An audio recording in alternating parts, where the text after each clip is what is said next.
que viene a ser la guerra como una estrategia que está siendo desencadenada y llevada a fondo por Estados Unidos a través de la OTAN.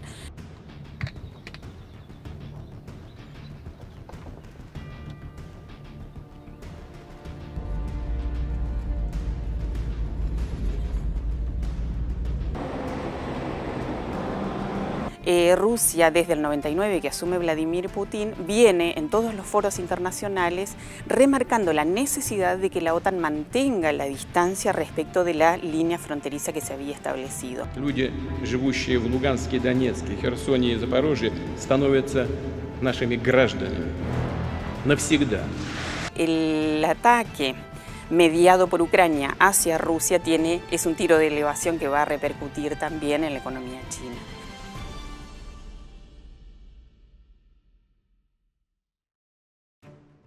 ¿De qué manera afecta la guerra entre Rusia y Ucrania a la economía mundial? Bueno, la economía mundial está en este momento en un proceso de transición. Básicamente la función que cumple la guerra es adelantar muchísimos pasos en lo que debía haber sido o en lo que venía siendo una especie de juego estratégico a nivel global, donde la hegemonía norteamericana estaba desde hace varias décadas, podríamos decir, afrontando distintos procesos, digo americana, pero es anglosajona, respecto de todo el bloque Asia-Pacífico.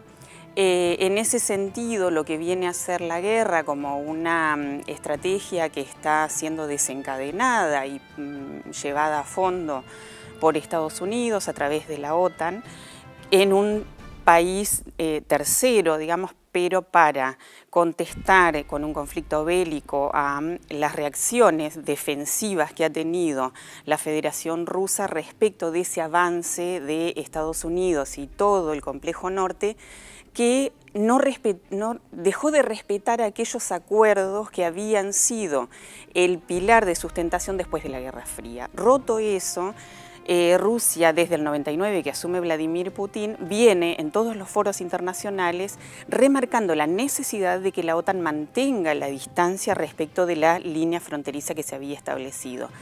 No respeta fundamentalmente Estados Unidos, porque la OTAN es una de las organizaciones que trata de mantener la gobernanza a nivel mundial y que tiene predominio norteamericano, comienza a avanzar y establece muchísimas bases en toda la frontera que da a la Federación Rusa, y eso es lo que estalla en febrero del año pasado.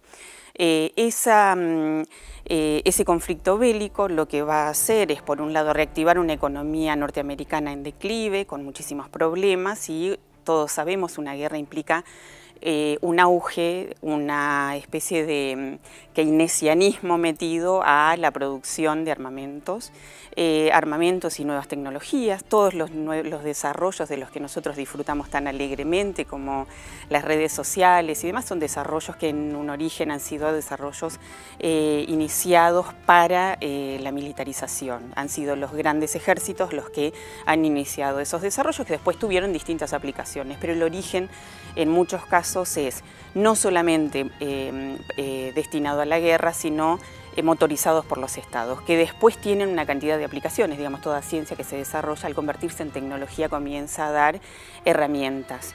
Entonces, le permite a Estados Unidos salir de alguna manera de la crisis que desde el 2008 no puede resolver, sino que va gestionando con nuevos mecanismos, en general financieros, y de dominación. Para continuar ese proceso imperialista, digamos, tiene que responder al auge, al avance del área Asia-Pacífico, donde Rusia y sobre todo China. Entonces, creo que el ataque mediado por Ucrania hacia Rusia es un tiro de elevación que va a repercutir también en la economía china. Así que ese sería más o menos, me parece, el corazón de la cuestión, que después redefine las relaciones, tanto comerciales como geopolíticas, es decir, el poder, cómo se distribuye el poder.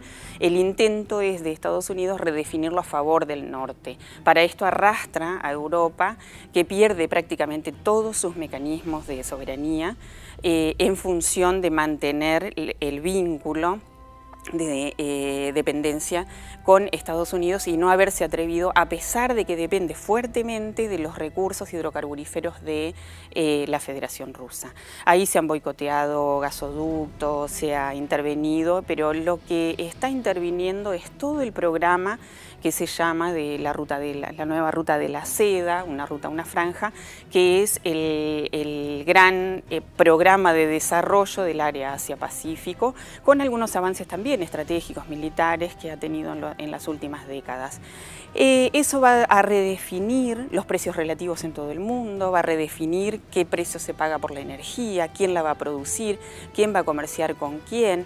Pensemos que Estados Unidos sanciona, genera bloqueos parciales o totales respecto de cada país que comercia con quien él no está autorizando. Entonces, hoy tenemos creo que son casi 70 países que tienen penalizaciones y por tanto impedido su normal desarrollo sobre todo el comercio.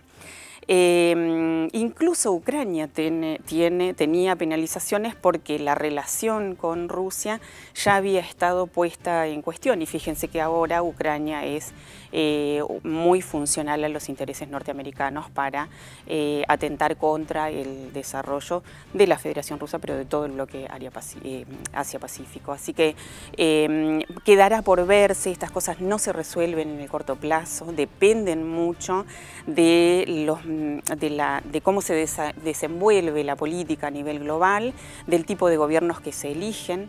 Hemos salido de la etapa Trump, donde el americanismo volvió a concentrar el interés y Biden es más pegado al globalismo y a cierta racionalidad, digamos, que no es que para nosotros de todas maneras es el imperio, pero digo, imprime de una racionalidad más parecida a las viejas etapas más o menos previsibles en las que se maneja el Partido Demócrata norteamericano. Pero habrá que ver todavía cómo se define porque las alteraciones van a ser muchas y todavía queda un largo camino. Y decías algo muy interesante que tiene que ver con que las grandes guerras, las guerras que cambiaron este tipo de relaciones económicas y políticas sucedieron siempre en Europa, la primera, la segunda, este tipo de guerra que redefine también el marco geopolítico. Ahora, Europa es la que más perjudicada está en estos casos, sobre todo con el tema del petróleo, los commodities, la energía, es decir, ¿cómo ves esta situación puntualmente en Europa a partir de esta guerra? Bueno, esto nos remite a un tema que también tiene que ver con nuestra región, que los efectos de un conflicto de estas características va a tomar al interior de cada bloque, pero después de cada país, el rumbo que cada bloque esté dispuesto a darle a ese proceso. No sé si soy clara, pero las condiciones adversas pueden jugar a favor de un proyecto político, nacional o regional. En el caso de la Unión Europea, prefirió pagar más cara la energía, pero seguir el ordenamiento político por el que optó al incluirse prácticamente todos los países en la OTAN. Podría haber hecho otra cosa, podría haber discutido, podría haberse roto ese acuerdo, ese tipo de acuerdos o plantarse y ver si Estados Unidos estaba dispuesto a ir a fondo con el conflicto. El tema es que decidió ponerse de rodillas. Y eso va a ser un costo muy alto para Europa. De hecho, está tensionando, el Brexit fue previo, digamos, pero mostraba inconformidades y dificultades al interior de un bloque muy heterogéneo que pretendía ampliarse hacia el este. En parte creo que también era la forma indirecta de no terminar en un conflicto bélico, o sea, acuerdos políticos que hicieran que toda la Europa, incluida la del este hasta llegar a la frontera rusa, formara toda parte de, digamos, más allá de las organizaciones que estuviera políticamente de acuerdo con Estados Unidos. La guerra hace que toda la Unión Europea pague por la energía precios muchísimo más altos, pero además que tenga que sostener un conflicto humanitario cada vez más grave. Porque a todos los procesos de las guerras en Medio Oriente y demás que producen desplazamientos, si uno mira las grandes problemáticas sociales a nivel global, el desplazamiento poblacional, el desarraigo, la cantidad de refugiados que hay, la cantidad de países destruidos en conflictos bélicos que obligan a reubicar esas poblaciones, tiene una nueva oleada con Ucrania, que es este gran problema ahora de cómo resolverlo. Y entonces, el beneplácito de Estados Unidos se gana, por ejemplo, en aceptar contingentes de ucranianos y negar el ingreso de ciudadanos tan afectados por distintas catástrofes, incluso conflictos bélicos en muchos otros países. Entonces, en toda estas problemáticas, estas cuestiones que empiezan a aparecer, considero que es Europa el terreno en el cual se dirime el campo de batalla, de polos que están afuera, pero ese va a ser el espacio predilecto para dirimirlo, con lo cual creo que ahí habría muchísima capacidad de incidir en el conflicto y no está puesto hoy en cuestión cómo resolver los distintos conflictos bélicos y no, o armados explícitos que podemos identificar, pero hay guerras de baja intensidad de hace décadas en una cantidad de lugares del mundo.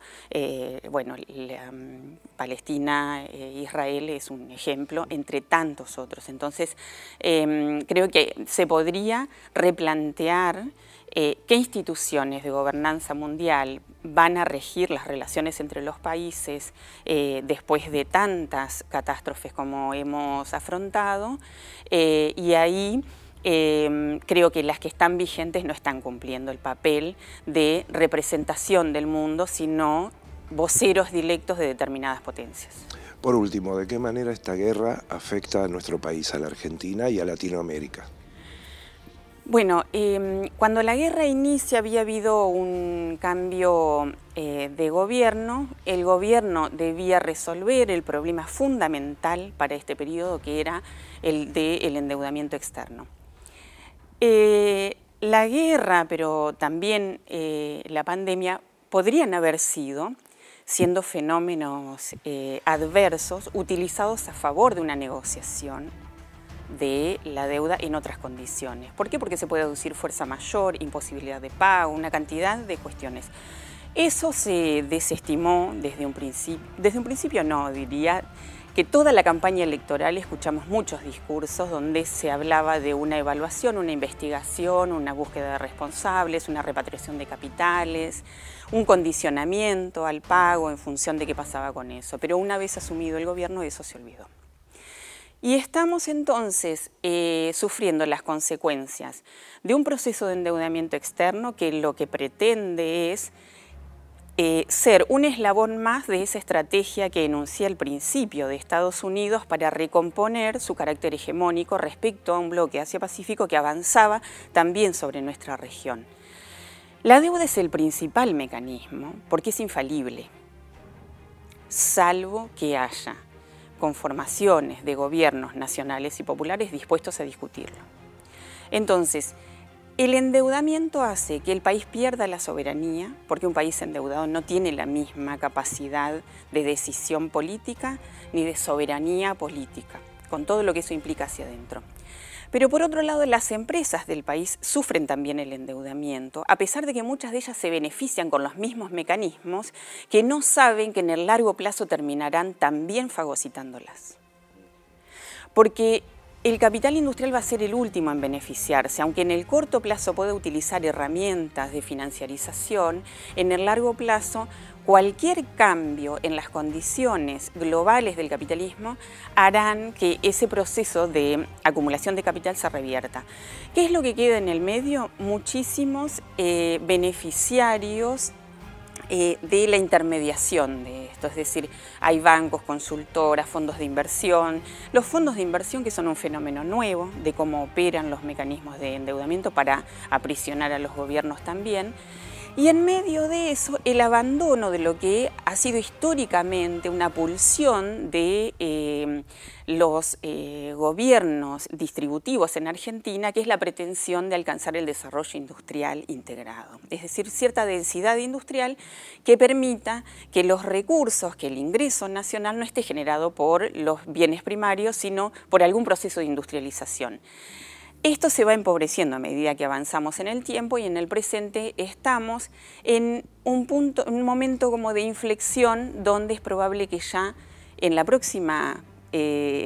próximo proceso electoral ya nadie hable de la industria, ni del empleo, ni de la pobreza.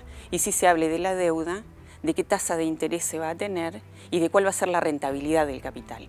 Fundamentalmente de todo el conglomerado empresario que está anclado en la exportación de bienes primarios. Y esto es hidrocarburos, petróleo y gas, granos y cereales, minería, y bueno, la ganadería, donde Argentina ha tenido un comercio internacional histórico. Y eso es muy poquito, porque no genera la cantidad de puestos de trabajo necesarios para los 47 millones de argentinos que somos. Y entonces acá se van a abrir dos espacios, que son los que estamos viendo, pero que todo el tiempo creemos que los planes son transitorios, que los comedores, las ollas populares, que las organizaciones sociales, ya enseguida cuando el capitalismo se vuelva a su cauce de hombre bueno, entonces todos vamos a tener un empleo, y eso es una fantasía.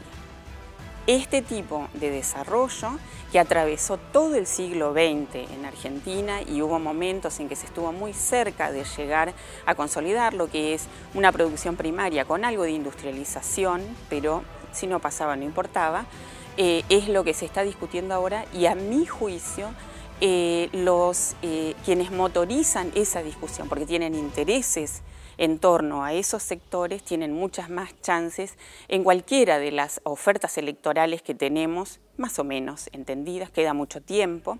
Lo digo esto con la intención de que aparezcan las fuerzas que vuelvan a hablarnos de la industria de nuestro país, de la creación de empleo, de la posibilidad de regenerar todas las experiencias de desarrollo que el país ha tenido, pensando en nuestros ciudadanos primero, y después todo lo que se pueda avanzar a partir de incluir socialmente a todos nuestros ciudadanos, bienvenido sea. Pero no al revés, que es que vamos a mirar qué es lo que quiere el mundo de nosotros para ver cuántos de nosotros tendrán que salir de este mapa para que eso sea posible. Ese es, me parece, el principal desafío de esta etapa. Muchísimas gracias. A ustedes.